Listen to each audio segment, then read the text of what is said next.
In the liquid, the particles are moving. They're moving around. They're banging into each other. They're banging into the walls. And some of them can get hit from behind, and they create a vapor. And when the vapor builds up here, then the vapor return rate and the vapor entry rate become the same. We reach a system called equilibrium. And at that point, the level of liquid in the bottle should not change. So if you took an old peanut butter jar and put some water in there and closed the lid up and let it sit, after a while, once it reached equilibrium, you could make a mark and that liquid would never change as long as you didn't open the lid. If you open the lid, you take a chance of letting some of that vapor out, and then more would have to evaporate to reestablish the equilibrium, and if you keep doing that, then eventually all the liquid could be gone. What we're going to do today is to pose the question, what happens if we place a solute into this liquid? In other words, we're going from a liquid to a solution. So let's put a solute in here, some little green guys. So there they are, and they occupy various spots in the solution down here. Now, if there's a guy on the surface, like this guy right here, the consequence of having a solute here is that it cannot enter the vapor state. If I put salt, for example, into water, it does not have a chance of becoming part of the vapor. The water does, but the salt does not. Salt does not vaporize. Salt is a solid. It has a very high melting point. It's going to remain in that solution. So if this salt or sugar, whichever one you want to use as your solute, is sitting here and gets hit hard from behind, what happens? I'm sorry? No, it won't break apart. The bonds are too strong. He basically, nothing. He looks back and says, what was that? Okay. Nothing happens. It's not going to push him into the vapor state. But what would have been there in that spot if there was no solute in this solution? A water molecule or the liquid molecule.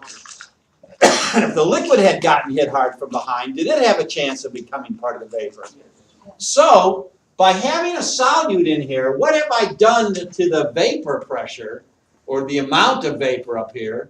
I have lowered this rate of entry into the vapor state.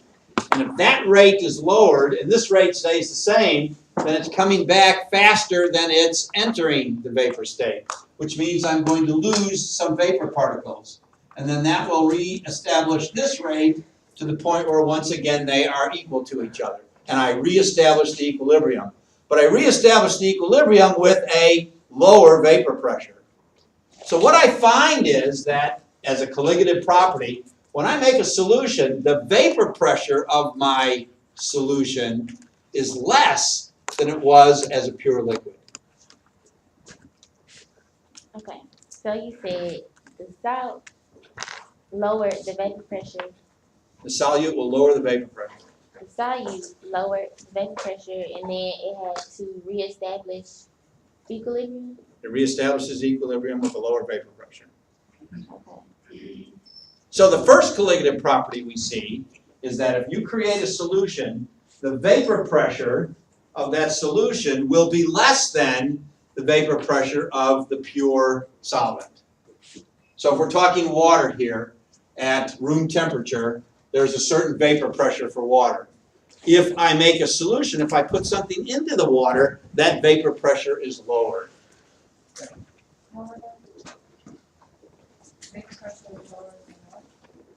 Is it the vapor Than the pure solvent. When you add the solute, the vapor pressure is lower than it's pure. Than the pure would be, yes.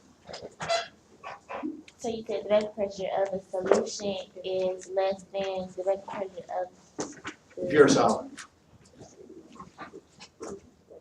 Pure solute or solid? solvent. Okay, SOLUTE? solvent, S-O-L-V-E-N-T. All right, that's what's causing the vapor. It's the water that's vaporizing. Let's say we've got sugar and water here. It's the water that's vaporizing. If I have no solute in there, I establish an equilibrium with water particles. There's water in the vapor, there's water in the liquid, and that establishes an equilibrium. The number of vapor particles here determines the pressure of the vapor. We call that the vapor pressure. Now, if I put something into this water, some kind of solute, let's say sugar, then we've argued that that would lower the entry rate of vapor into the vapor state and would stay the same to return for a while until I lost some of those vapor particles. And then it would reestablish the equilibrium. So the amount of water vapor in the vapor state now is less than it was when it was pure. And if it's less, then the vapor pressure is less. So the vapor pressure has lowered. Say that again? Sure, a fixed temperature. But I could establish any temperature. It doesn't have to be room temperature. And the same condition would occur, that at the pure stuff at that temperature would be greater than the solution at that temperature. Okay, so colligative property number 1, the vapor pressure lowers.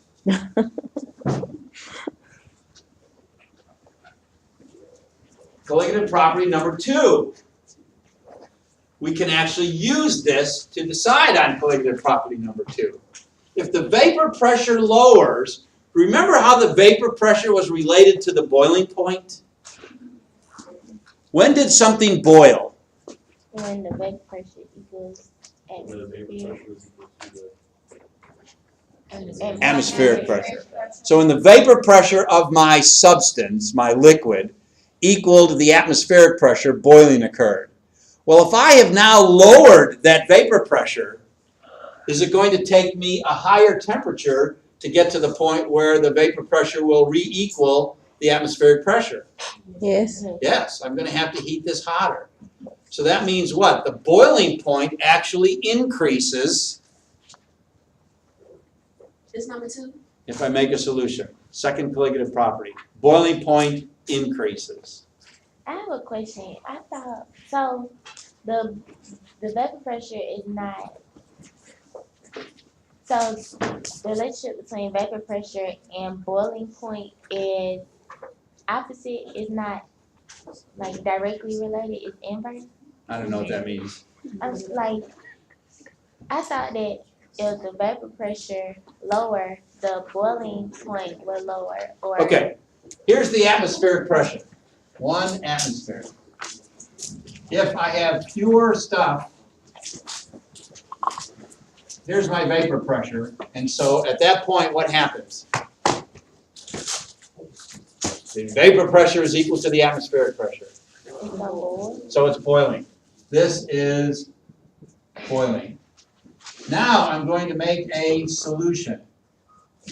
And what happens to the vapor pressure of my solution? First colligative property. It's gonna lower. Vapor pressure lowers. Okay, there's the vapor pressure of the solution. So is my solution boiling? No, No. No, because why? it's It's less. below the atmospheric pressure. Right. How do I increase the vapor pressure of a sample? I increase the heat. I increase the temperature. As I increase the temperature, these molecules move faster, hit harder, more vapor enters the vapor state. So as more vapor enters the vapor state, I can work its way back up to 1 atmospheric pressure and boiling will continue. But now that's got to be at a higher temperature than it was before. So on the old practice exam, I think this was a question that several people have asked about. If the water is boiling on the stove and you put salt in it, what happens? It stops boiling. And it reestablishes boiling at a higher temperature. Remember we said that water would not boil at a higher temperature if you increase the heat. It would just boil faster. But if you put salt in there, it will go up to a higher temperature. So is this rule, is it the same in the pure solution? Like if it was just water, will the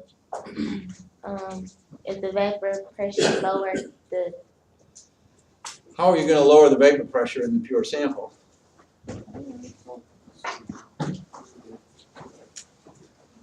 I mean, we're talking about this because the solution lowers the vapor pressure. okay. And then consequently, the boiling point has to go up, Okay. okay? If you have a pure stuff, it's gonna be already boiling, Okay. okay?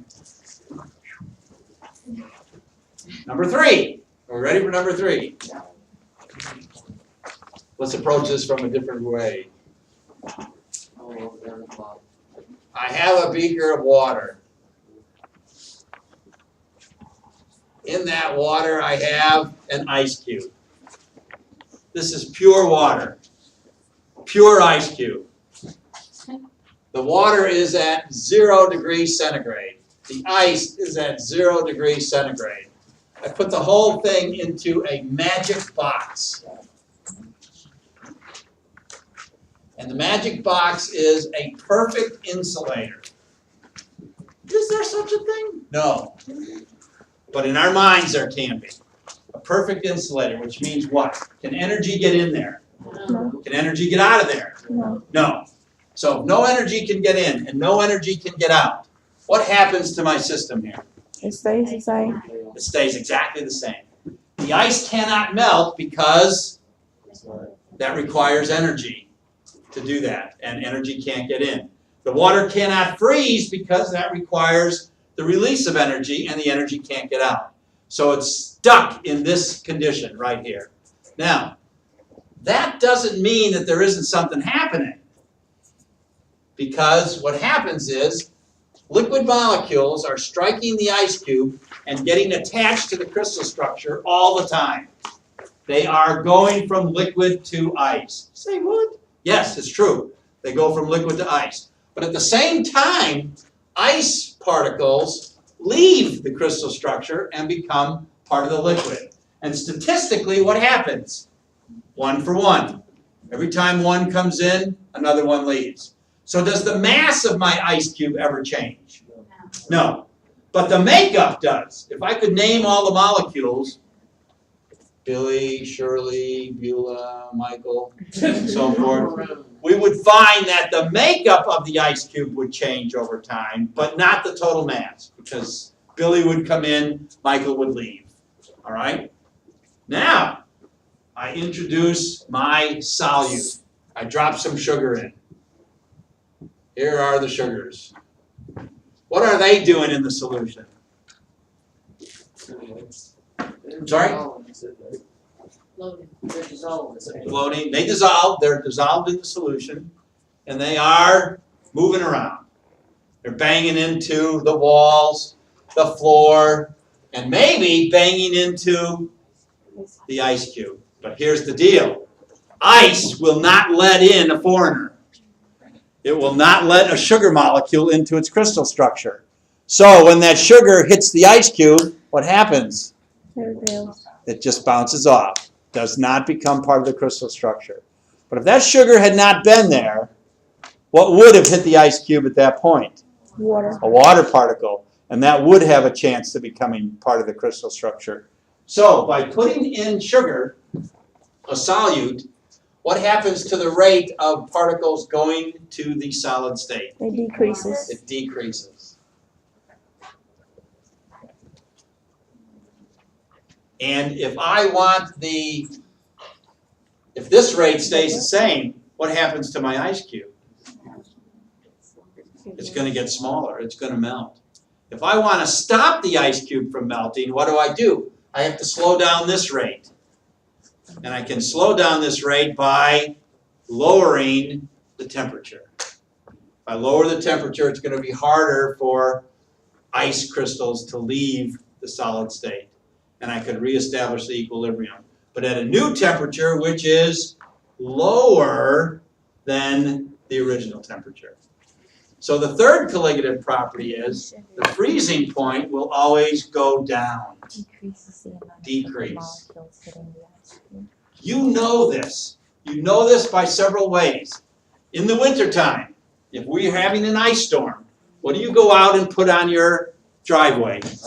Salt. Why? Is the salt radioactive and gives off energy? It's got little lasers that melt all the ice around it? No. The salt actually mixes with some of the water that's there and lowers the freezing point so that the Water that would normally freeze on the driveway now cannot until the temperature gets much lower. Now, in places like Minnesota, the temperature gets much lower. So do they put salt on their roads? They typically don't. They put sand on the top of the ice so you can get some traction.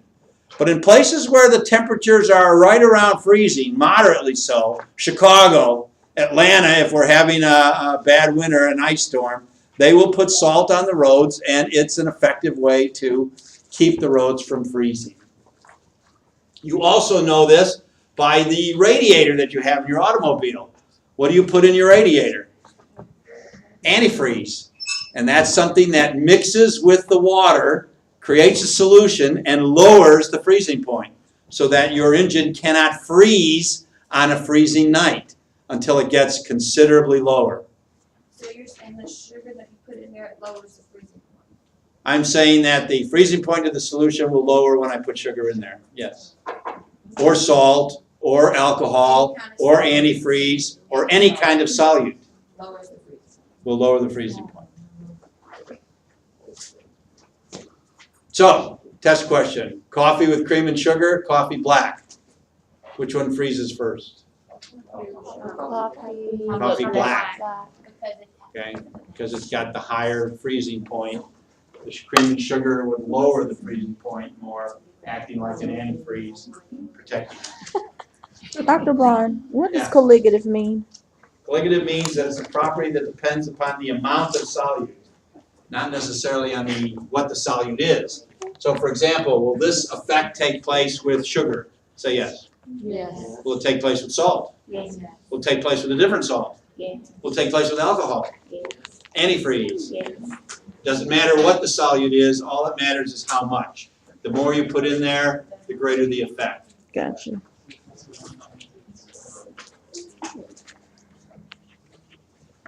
All right, we've done 3. Ready for the 4th? No. Why not?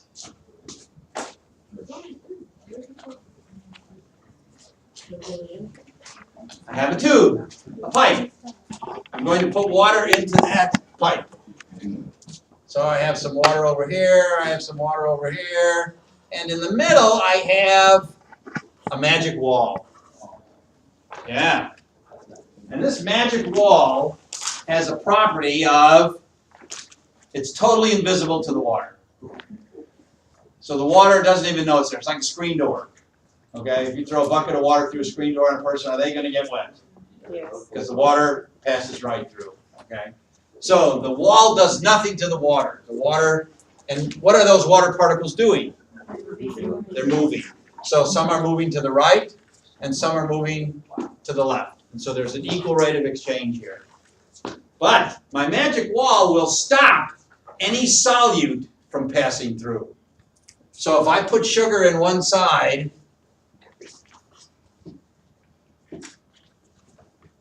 when the sugar hits the wall, it has no chance to go through. It gets blocked by the wall. So it's a particle too big to get through the screen, so to speak. Right? So when this sugar particle hits this wall, what happens? Bounces back, nothing. But what if the sugar wasn't there? What would have been there at that point? And if the water hit the wall, it would go through. So what have we just done to this rate of passage Slow it of down. water? We have slowed that down. Okay.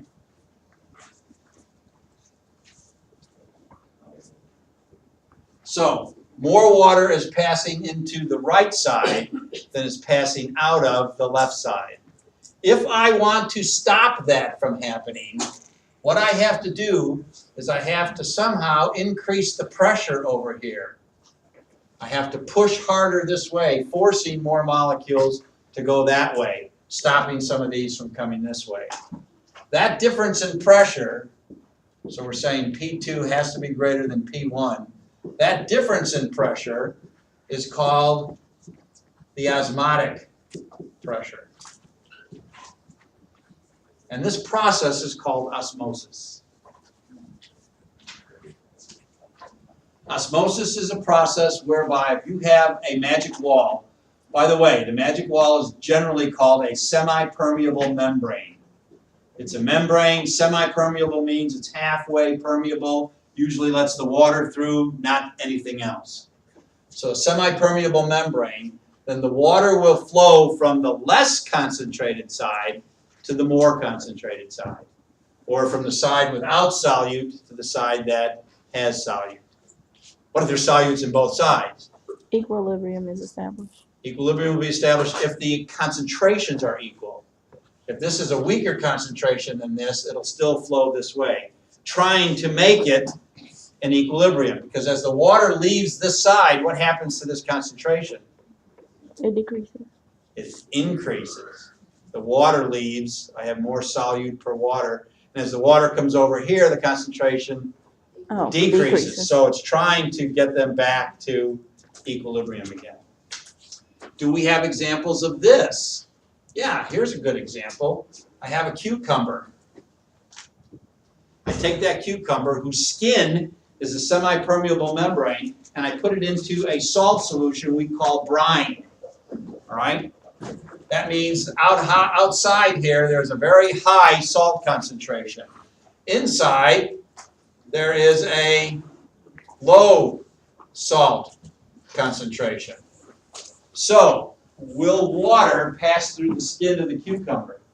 Which way? Goes out of the cucumber into the surrounding salt water. And so what happens to my cucumber? It shrinks. It shrivels up into a Pickle. pickle. We've just pickled some cucumbers by doing this. Is there a more apropos application of this? Many of you are nursing students. And so let's talk about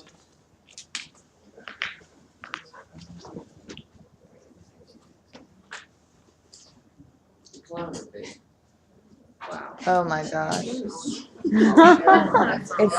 it's an arm. Okay? What's this dialysis? Deformity. That's a left arm. And we're going to give this person an injection. Okay? Now, when we inject medication, what we have to do is be very aware of the concentration of the solutes in that injection. Because our bodies have a bloodstream that has a certain salt concentration. And so, if there's a certain salt concentration here, we want to make sure that the salt concentration in our medication is the same. Because what if we inject something that does not have the same medication? So here's a blood cell that has a salt concentration here, and here's medication surrounding it that has no salt concentration. What will happen? A cell wall is a semi-permeable membrane. So what will happen to our water that's in the bloodstream? It will pass into the cell. Well, the cell can only hold so much water before it bursts or lyses, as they say. And so we can destroy blood cells if we're not careful with the medications that we administer. Kill them patients. Some days seems to be the way.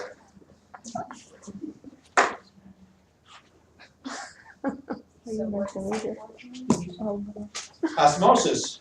I'm not coming to your hospital.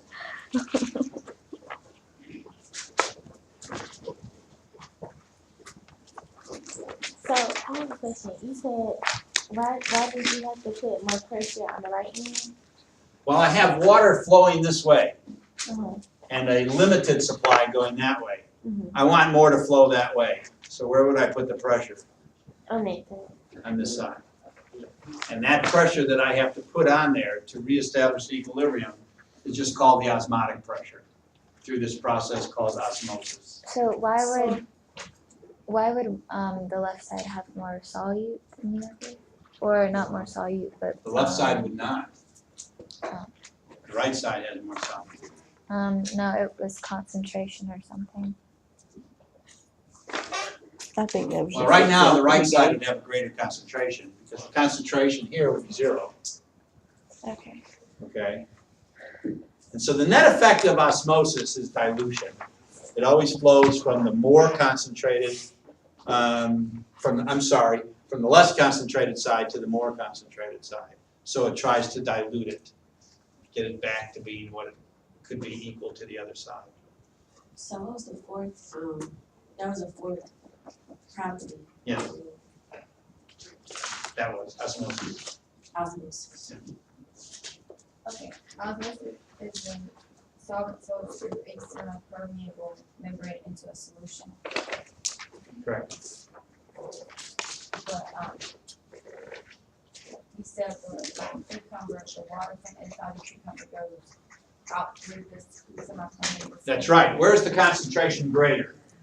Look at the size of the The NaCl. salt is greater, It's in salt water, right? right, So where's the flow of water? so, It goes towards the greater concentration. So it goes from inside the cucumber to the salt. to the salt water. So if I'm losing water from my cucumber, what happens to the cucumber? It shrivels, shrinks, becomes a pickle. So like, with the blood and the, medicine, you said the medicine has water. The medicine has no salt, let's say, But the blood cell has. but the blood cell does. So where does the water flow? It's going into the blood. And it will continue to flow into the blood cell and into the blood cell and into the blood cell until the cell wall ruptures. So it goes where the concentration is the biggest, Yes, that's a good way to put it. the largest.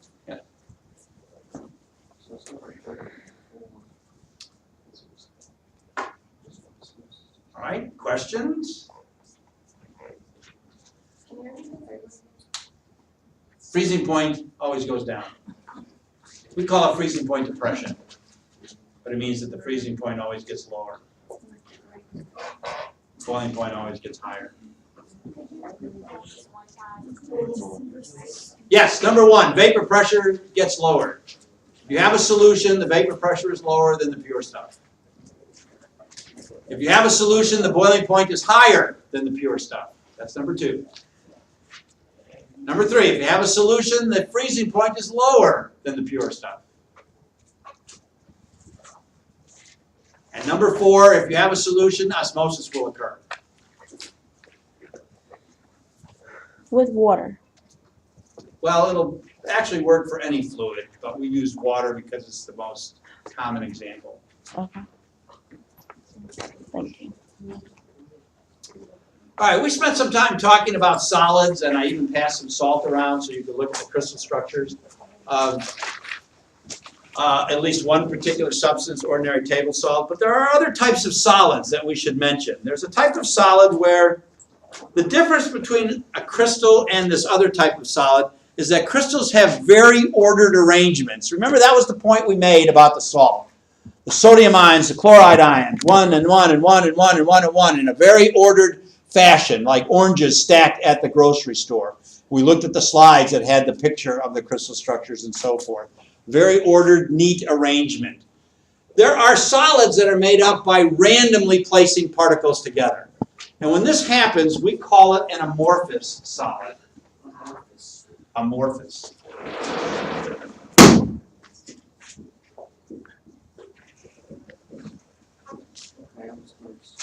And amorphous solids exist.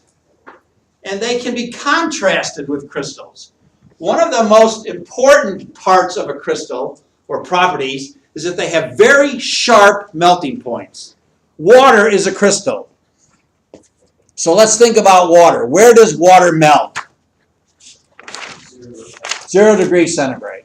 And it goes from a hard block of ice to a free-running liquid in a 1 degree temperature range. Go from across that 0 degree temperature range. Now let's take something like tar. Tar is an amorphous solid. The particles are just randomly packed together. And consequently, when we heat tar, it doesn't melt very clearly to us. What happens to tar? On an ice cold day, it's a nice hard brick type of solid. Chuck it at somebody's head, what happens? You can cause them some damage, right? But then on an August day, that same block of tar, you pick it up and it's kind of mushy or gooey. Is it a liquid at that point? No, probably not. But what if I heated it more? I got my blowtorch out and heated it more. Or I saw some guys redoing a roof and they have that oven thing going where the tar's inside. When they pull it out into a bucket, it's definitely a liquid. So the difference is that the melting of an amorphous solid doesn't really happen at a particular temperature. It's what we call softens over a wide range. It goes from a definite solid to a definite liquid, but only over a very large range. If you've ever been to the Renaissance Festival and watched the glass blower, it's the same type of thing. Glass is an amorphous solid. And so he's got a very hot oven back there, and what does he do?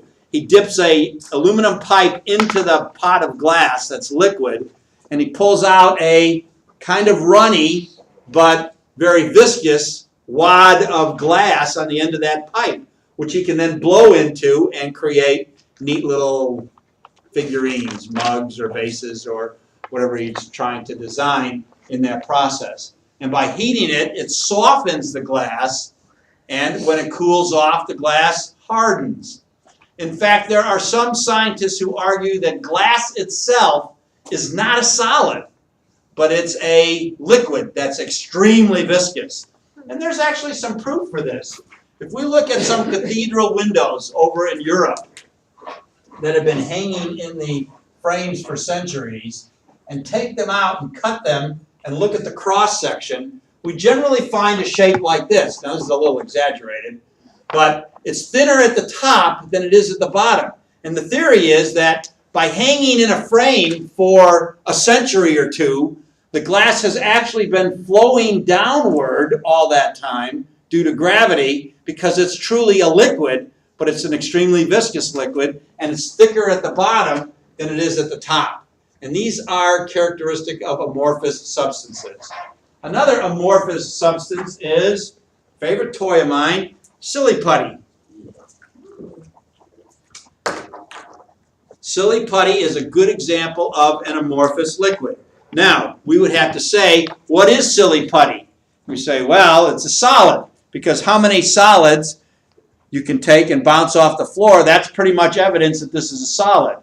But we say, wait a minute, I can also take the silly putty and I can have it actually flow from one hand to another. Flow characteristics are generally reserved for liquids and not solids. And so what we have here is a substance that's exhibiting the properties of both a solid and a liquid.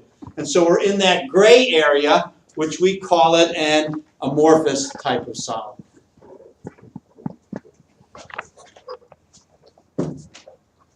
That ought to do us. Yay. So that's everything that's on the next exam. Yeah. So he said something about Electrolytes, I think we'll save that for the next chapter. Chapter 9. We have chapter 9. Can I ask you a question? Yeah. When? If no more sodium. It's on the page. Say that again. If no more solute can dissolve in a solid without changing the condition. What do you have on your head? Saturated. Not supersaturated. No, supersaturated would be. Well, supersaturated, if you added more solid, it would precipitate out the extra. Or it would be worded as if a solution has dissolved more solid than it theoretically can, It would be then it would be supersaturated. dissolves more. But if it's holding as much as it can hold, then it's saturated. Say that one more time about supersaturated. If it's holding more than it theoretically can hold, it seems like an impossible condition, then it's a supersaturated. You said we were gonna go over electrolytes in the next chapter, Right. but it's the stuff on the practice exam. Well, let's hope it's not on the real exam. If it is, we won't count it. Okay. I have a question about one of the quizzes. It says consider a 500 milliliter solution of a 0.1 molar of calcium fluoride. Which one is it? Number 8 on solution number 1. if 100 milliliters portion of that solution was separated, concentration would be what? I thought you would do the M1, V1, Yeah, I got it. and V2. So your theory is it's getting weaker, getting diluted? Well, let me ask you this. Suppose you have a pitcher of lemonade at home. And you spend some time getting just the right sweetness level in that pitcher of lemonade. You know what I'm talking about? Putting a little lemon in, putting a little sugar in, stirring it up and everything, getting it just right. Okay, so it's at a certain concentration, right? You now pour yourself a glass full. Has the concentration changed? So the concentration is still 0.10? Yes. So, well, how is that different from the one M1, V1 equals M2, V2? Well, it would be a different problem if we were saying that we took and added 100 milliliters of water. What's the new concentration? Then that's like adding more water to our lemonade. That would change the concentration. We'd have to recalculate what it is.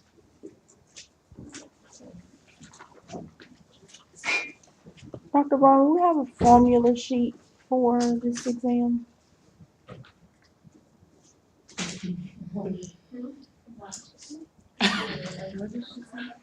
I don't know. I hate formula sheets. You said we would have the one that deals with the single replacement. The activity series. I'll give you the activity series. All right, I'll give you some formulas. Thank you. Let's decide what I'm going to give you. The exact quiz. Molar. In the book, and they're both for really. Are we interested in PB and RT or no? No.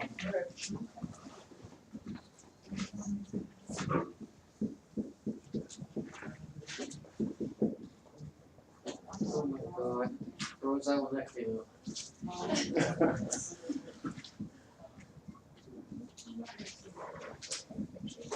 Okay, are there any others? Yes, sort of, but you can't really put it on there. What is it? Stoichiometry. That's not I know. You have Is That's there why I one said with you can't really put density? it on there, but I still need help. with it. percent yield, actual theoretical. Well, do you have time? On the page? You do? I don't know. So quiz, there were quizzes on water.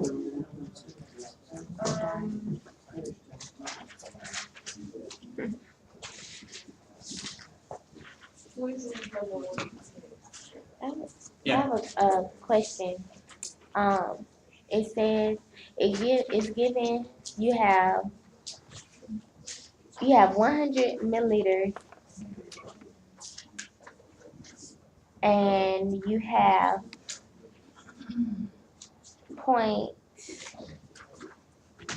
you're looking for the molar value, and you have 500, no. Can somebody read number 9 to him on solutions, number 9? Do you have it? Yeah, number 9, the problem. The number of moles in this 100 milliliter sample. Yeah, That's a continuation of the word has. So it would be the number of moles in a 100 milliliter sample is dot dot dot.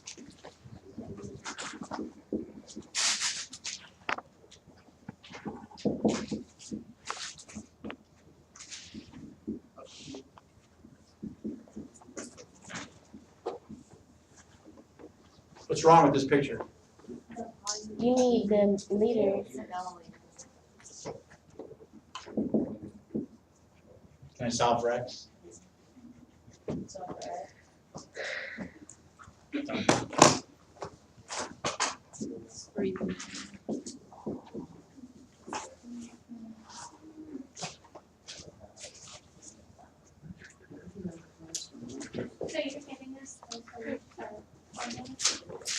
Against my better judgment, only because I like you guys as a class. I'll give you these 4. I'll put them on a slide that we can project because it's too late to print them. Thank you. They've already made the test. You wanna take it home with us? And I took it and got an 87, so. Oh. You took it, you got an 87? Oh my gosh. Dr. Braun. You took it, you I'm got an just kidding, 87. I'm just kidding. Like, I got them all. for real. How many questions on the test? There are 28 multiple choice questions and then 28. 28, 3 points apiece, and then 16 points worth of problems. What type of problems? Psychochemistry. Well, that's just to throw you off, because you're gonna worry the whole test, why is there only 28 here? How many problems? I think there's 2. What type are they? Well, I'll tell you one, one's a stoichiometry problem. Just one What's the other geometry? I'm dead. Well, there's one stoichiometry problem that's not a multiple choice. Okay. There could be some in the multiple choice too. There could be some. Thank you. So what chapter? If you said there's only 2 problems. This covers chapters 5, parts of 6, and 7. Which part is it? I don't remember what they were, we announced them at one point, yes ma'am.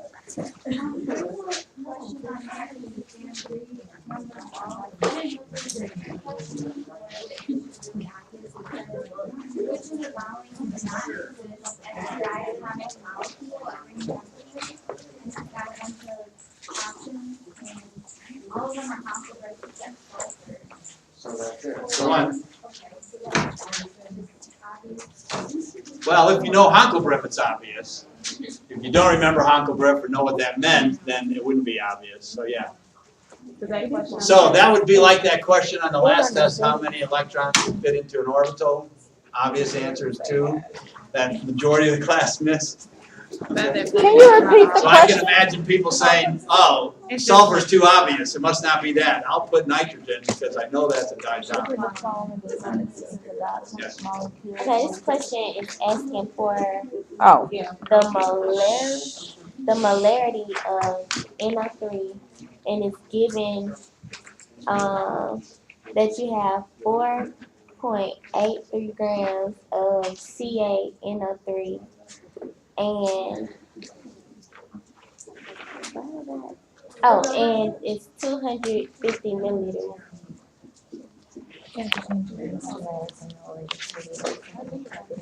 Okay. This is a little tricky. And it's a matter of paying close attention to what's being asked for. What questions? It's asking for the concentration of the nitrate ion. So what you have to do here is you have to first of all convert the grams into moles. So you have to get a molecular mass because I guess it wasn't given in the problem. So calcium is what, about 40? Nitrogen is 14 times 2 is 28.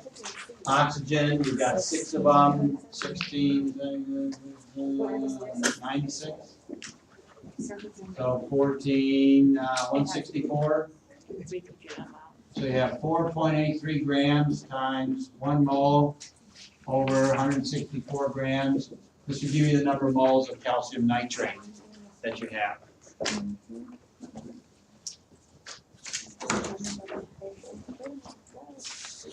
What's 648? What's 4 grams? 164, 4.83, I messed up. 0.021 moles of 9.029. 9 Uh-huh. Moles of calcium nitrate. Okay. So can I get the molarity of the calcium nitrate? No.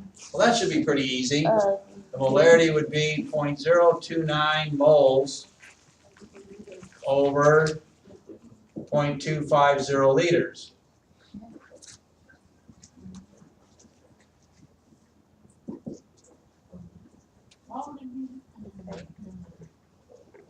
Yeah.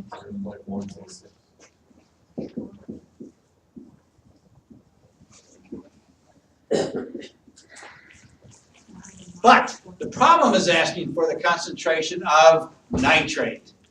And because of the formula, this tells us that if I have 1 mole of calcium nitrate, I actually have 2 moles of nitrate. Oh. So I need to take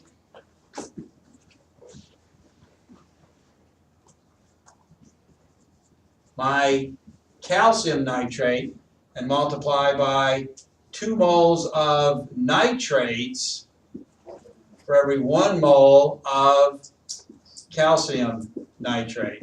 So the final answer should be 232. On your answer sheet, it says the answer is 0.118 molarity. Well, that's wrong. Okay. Okay, so, Unless you were not telling me what the problem really said. no, that's what it said. That's the one we did yesterday. Yeah. And we were, Came up with a different answer. Yes, Could you do a problem dealing with M1 V1 equals M2 V2? sure. Number 6, What you saying, solution. problem?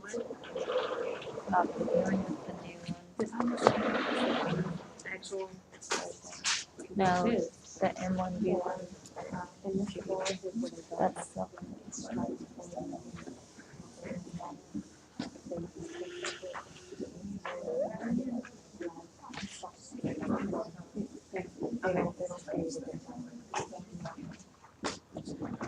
So what? that's good.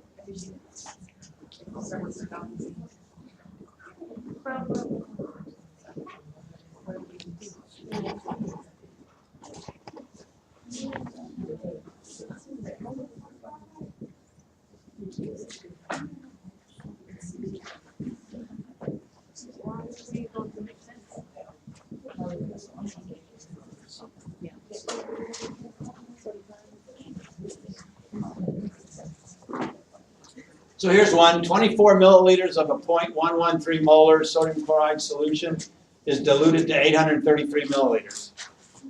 What is the new concentration? So our key here is the word diluted. It's telling us that there's a dilution going on. So I would grab the dilution formula to use for this. And over on the side, I would make a little table.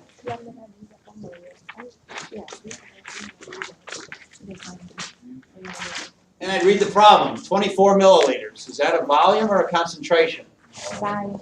That's a volume, so I'll just assign that to V1. 24 milliliters of 0.113 molar. Is that a concentration or a volume? Concentration. Is it M1 or M2, or does it matter? That's a M. It has to be connected to the 24 milliliters. Yeah, M1. So it's 24 milliliters of, so this must be 0.113 molar. And it's diluted to 833 milliliters. Is that a concentration or a volume? That's a volume. So 833. And so I must be looking for M2, which is a concentration. And the good news is the question mark part says, what's the new concentration? So I'm going to solve for M2. M2 is equal to M1 V1 over V2. And then I'm just going to go back to my table and put those numbers in. So M1 is 0.113 molar. V1 is 24 milliliters. V2 is 833 milliliters. Now I can leave them in milliliters as long as they're both the same because they're going to cancel. If I change them both to liters, I would get the same answer. It doesn't matter. So if you want to do that, you could, but the milliliters cancel. And so if I do this math, I should have my new concentration. 0.003.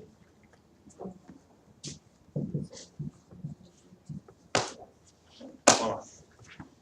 So that's M2, right? That would be M2. I'm so overlooking. And logic would tell us it should go down if we're changing the volume.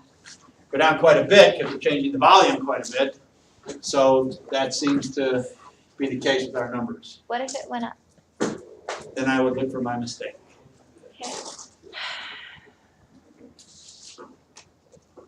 Anything else? You said thankfully the problem said what is the new concentration? What if it said something else? I said what? Like it says what is the new concentration? What if it said something else? Wouldn't you have to solve for the concentration because that's what the M2 is left in that case? Well, what else do you think it would say? That's what I think it has to say. Okay. I didn't know if you were being funny or if you were like serious that time. Both. Yes, ma'am. Practice test 3, there was a question that asked about what the water boil at the highest temperature. It was talking about altitude. Right. And one of them was a deep valley next to the mountain. Would that be below sea level or above? Below sea level.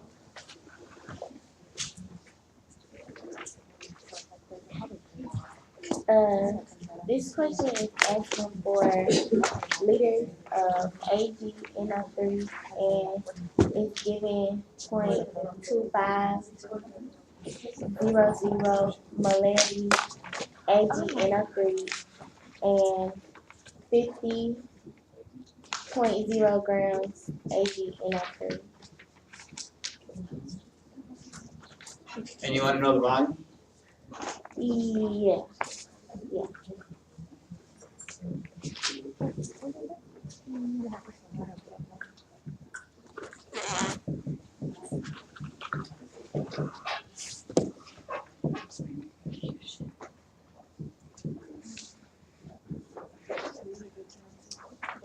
Silver's what, 108, nitrogen 14, 3 oxygens 48, 12, 20, 6 months, 70. Give you what then? The molecular. But you just added up. Okay, all right, never mind. I usually do. If I don't, then you have to do it because you'll have a periodic table. Is this right? That's what I got. And I did what? Nitrogen, 14, 3 oxygens, 48. Let's assume this is right. So 170. grams. And then So this will give me the number of moles of I got silver. 0.294, but I don't know. How much? 0.294. Moles.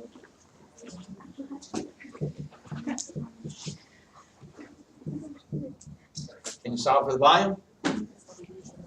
Don't you have to? Do you have to convert the milliliters to liters? I don't have milliliters. Oh,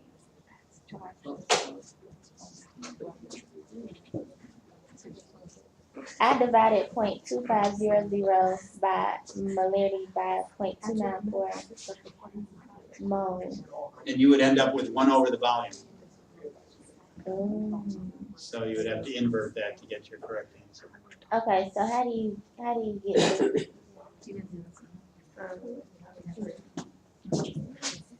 I would multiply both sides by the volume. And then I would divide both sides by 0.2500. So that the volume would be equal to 0.294 over 0.2500.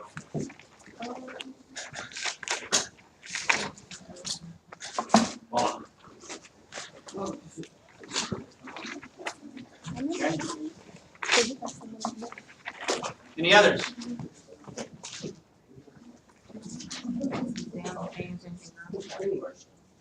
Yeah.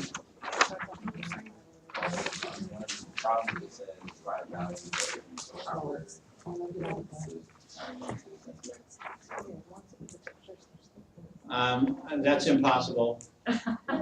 Unless you're not giving me all the information, because alchemy went out the window a long time ago.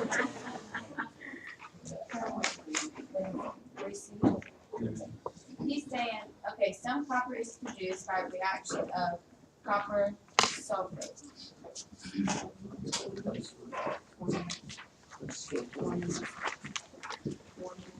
I think so. God is asking to write it down.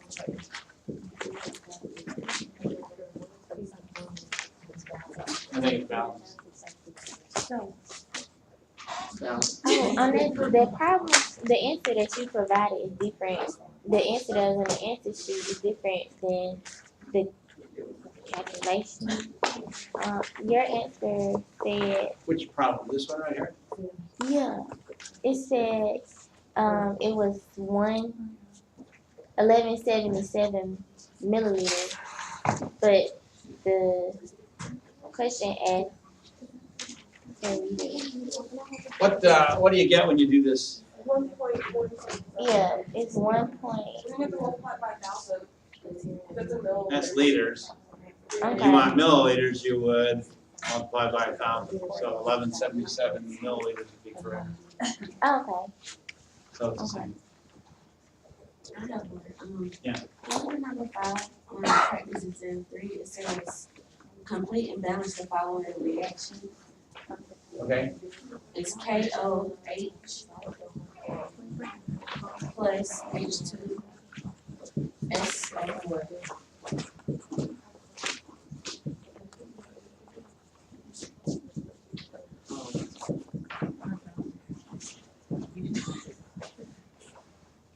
Boom. And I.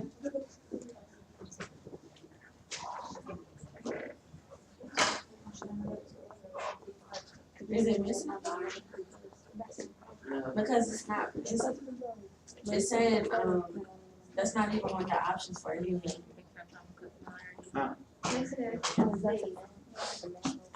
Oh.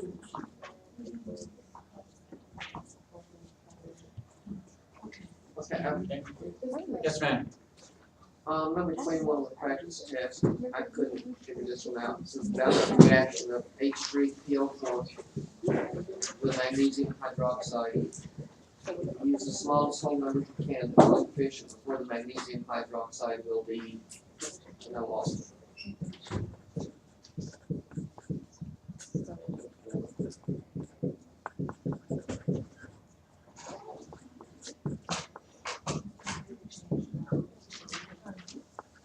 I'm gonna go with a 3. can you go over that to KOH and like, cause SO4 has a -3 charge. Does it? You owe me an extra hour with your flashcards. -2. PO4 has a -3. And you got the sheet right here in front of you. I wasn't trying to look at it. Oh. Okay.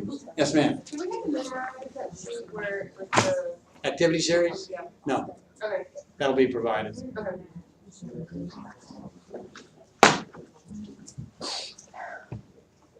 Anything else?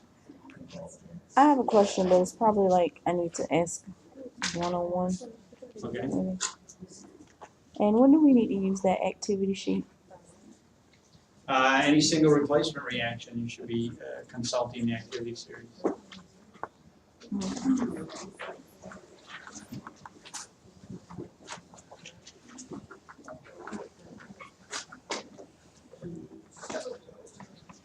Okay, so why don't we go ahead and start chapter 9?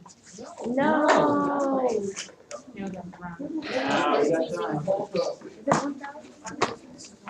The good news is chapter 9 would be the last chapter. The really good news is that I won't put it on the final.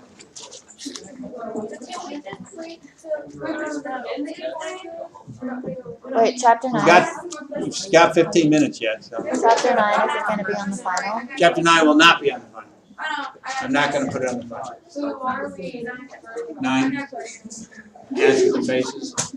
So I'll just talk about the stuff that's in there, give you a background. It's best that you hear some of it before you go on to the next chemistry. I'm not I've got a on the next one. Yes, ma'am. Alright, set. Going back to what we just talked about today. Which of the following is not a colligative property would be solubility? I would think so. Cause you have, freezing point depression, which means it goes down. Osmotic pressure, which is osmosis. And then boiling point elevation, the boiling point rises. Those are your choices for solubility. Yeah. Those solubility. Okay. Let's see. Consider two compartments, A and B, separated. Oh, well, let her answer. Go ahead. with the OH is minus and H is plus. When you put together, it's HOH. So, for the first one, KOH, how do you get? So if you end up with two HOH, that means you actually have four H's. Yeah, But it's okay. okay. Okay, I'm gonna go on to chapter 9. We can talk about these outside of class if you have a desire. I For got them. one more question. About the semi-permanent. That's what I'm molding confused. What about it? Okay, it says, this is a question on one of your quizzes. It says, consider two compartments A and B separated by a semi-permeable membrane. For each of the following pairs, describe the flow of solid between A and B. So, you wanna write it down? He's like, no. Okay, so solution A is 0.1 molarity NaCl. And then the bottom part of it is 0.2 molarity sugar. Underneath, yes, that's where the sugar goes. Okay, that's solution A, which you just wrote. Okay, now B is going to be 0.05 molarity NaCl and 0.1 molarity sugar. And it's asking the effect going across. What's the effect going across at the top? And the Well, let's look at them. Which one is more concentrated? Bottom. And what did we say? The water flow goes into the More concentrated. more concentrated side, so it's gonna flow left. Wait, what? What's the net effect of osmosis? The water flows, Higher Okay, concentration. but which one are you talking about? Is more, the 0.1 molarity is more than the 0.05 molarity, right? so you're saying these are together? It's going like this. It has it set up A and B. You want me to show you? Show me after class. Okay. We'll take a look at it. Chapter 9. Okay.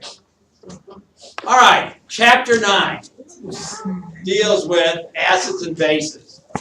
The good news is we've talked about these some already. And we're not really going to cover the entire chapter. I don't know how much time we'll have, so we'll get as far as we can and get some of the fundamentals down and some of the stuff you already know. For example, this is an acid-base reaction right here. And part of this chapter is to talk about acid-base reactions. And so you've already got a step up on some of these things already. You've heard the terms before, you've used them in the laboratory before, and so now it's time to just sort of round out what those definitions are. An acid has long been used to describe the taste of compounds. Acids typically taste sour. A lemon tastes sour because of the citric acid content that it has. A battery acid, and I'm not suggesting you try to taste this, you need to trust me on this one, it would taste sour right before it wreaked havoc upon your body tissue and your tongue. So why do oranges taste sour? Because they have a high level of sweetness associated with them also, so it's kind of masking the sour taste. Okay? A car battery is filled with an acid that can easily destroy our clothes, and it can destroy body tissue.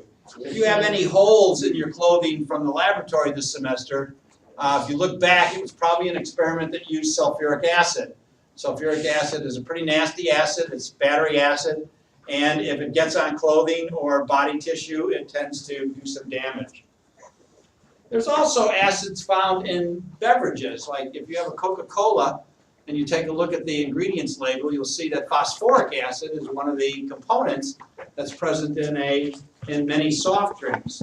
And so this seems a little odd. Here we have an acid that's being added to a food material, another acid that we're being warned, don't get it on our person because it can cause damage. So there must be some wide range between the effects and the power of this particular chemical.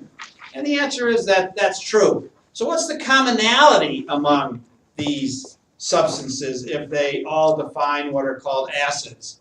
Well, One commonality comes from an early discovery by someone looking at water.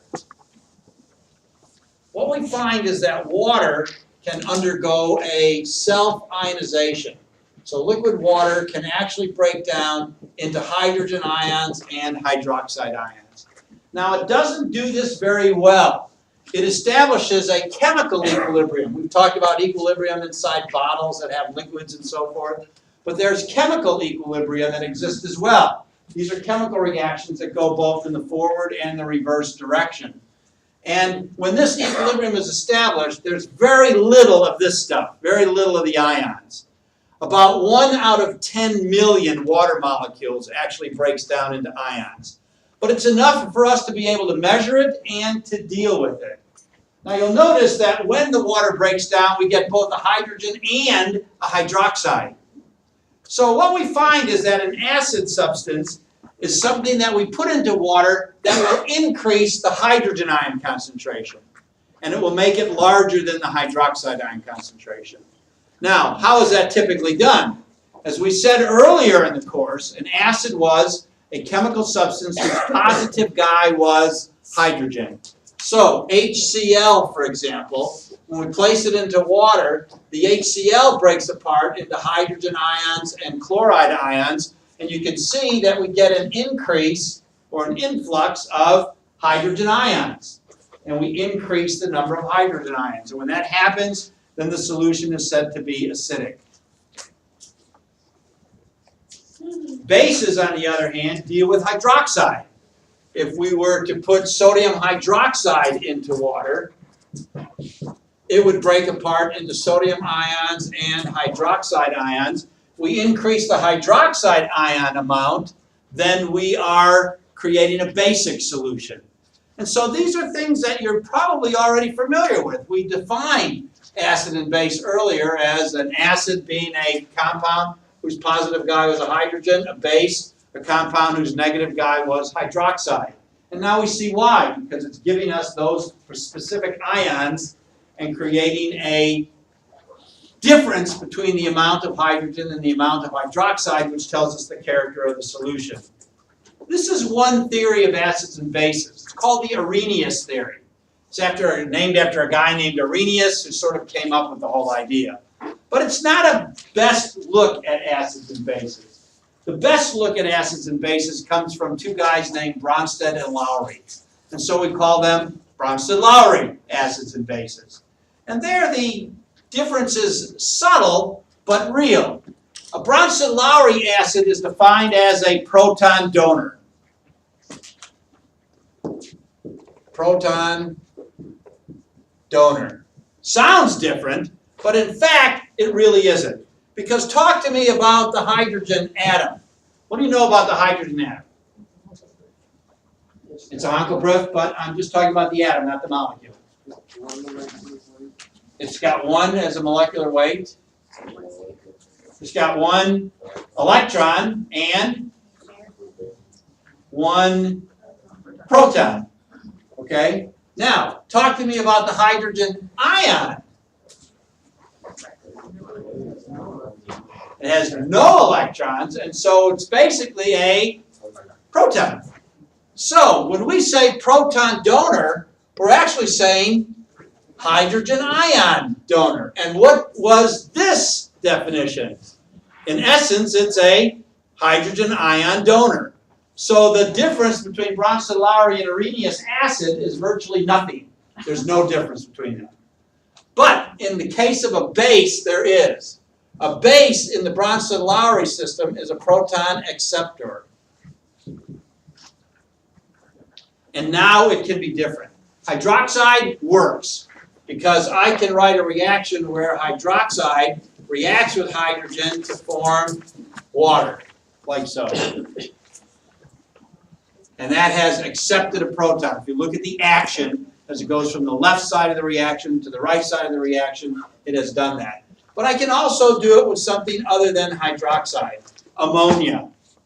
Look at the dot picture of ammonia. It looks like this. Electron cloud shape. Tetrahedral. Molecular shape, triangular pyramid. But notice this lone pair of electrons here. A hydrogen ion has how many electrons? None. So could that hydrogen ion come in here, occupy this site, bringing a positive charge to the entire group, and be accepted by the ammonia?